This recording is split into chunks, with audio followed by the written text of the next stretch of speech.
ሰላም ሰላም ሰላም ሰላም ቤተሰብ እንዴት ናችሁ? ሰላም ነው? የተመሰገነ ከኛ ጋር እግዚአብሔር ይመስገን። እንግዲህ ወደ ስፖርት የሰማናቸው አንዳንድ ዜናዎች አስቂኝ የሚመስሉ ነገሮች አሉ የሰማናቸው። እናም በአርሰናል የሚጫወቱ ኢታን ንዋነሪ እና ሊማል ቦተር ተጫዋቻቸው አማካዩ ዴክላን ራይስ ሁለቱ አንዳንድ የዝውውር ዜናዎችን ሰምተናል። ለምሳሌ ኢታን ንዋነሪን ማንቸስተር ዩናይትድ ቀልድ በሚመስል መልኩ ማንቸስተር ዩናይትድ ኢታን ንዋነሪን ለማስፈረም ፍላጎት እንዳላቸው ጠንከር ያለ ፍላጎት እንዳላቸው ገልጸዋል እየተባለ ይገኛል። ይህ ነገር ምን ያህል ይሳካል እንግዲህ የምናየው ይሆናል። ከአርሰናል ከዚህ በፊት እንዲሁም አንድ ሁለት ታዳጊዎችን ወስደዋል ዩናይትዶች። ያው የሄዱትን ተቀምጠው ነው ያሉት። በመቀጠል ዴክላን ራይስን ሪያል ማድሪድ ለወደፊቱ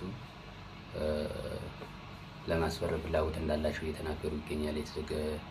እናም እንዴት ነው ይሄ ነገር? እንዴት አያችሁት? አርሰናል ይሄን ነገር የሚያደርገው ይመስላችኋል? ዴክላን ራይስን አሳልፎ ለሪያል ማድሪድ። በነገራችን ላይ ሪያል ማድሪድ በዴክላን ራይስ ብቻ አይደለም ተከላካዩንም ፈልገዋል፣ ሉዊስ ስኬሊን ፈልገዋል፣ ዊሊያም ሳሊባን ፈልገዋል። ሪያል ማድሪዶች በአርሰናል ቤት ያሉ ተጫዋቾችን እያንዳንዳቸውን ሁሉንም ቢያስፈርሙ ደስ ይላቸዋል፣ ግን አይሳካላቸውም ይመስለኛል። እንዴት እንደው አላውቅም። የማድሪድ ፍላጎት ከአርሰናል ላይ ጠንከር ያለ ሆኗል።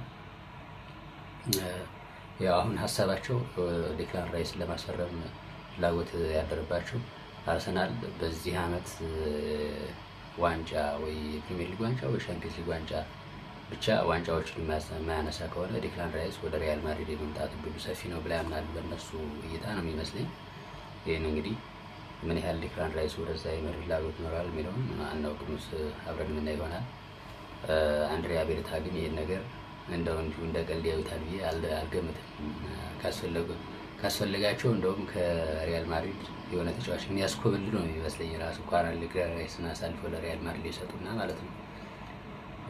እንዲህ አይነት አልቧልታ የሚመስሉ ዜናዎችን እየሰማን ነው። ግን አንዳንዴ በእግር ኳስ ዓለም የሆኑ የማይሳኩ ነገሮች የሉም፣ ሊሳኩ ይችላሉ የሚል ነገር ሊኖር ይችላል። አላውቅም። እንግዲህ እስኪ በተረፈ ቤተሰብ ሸር ኮፒ ሊንክ አድርጉ።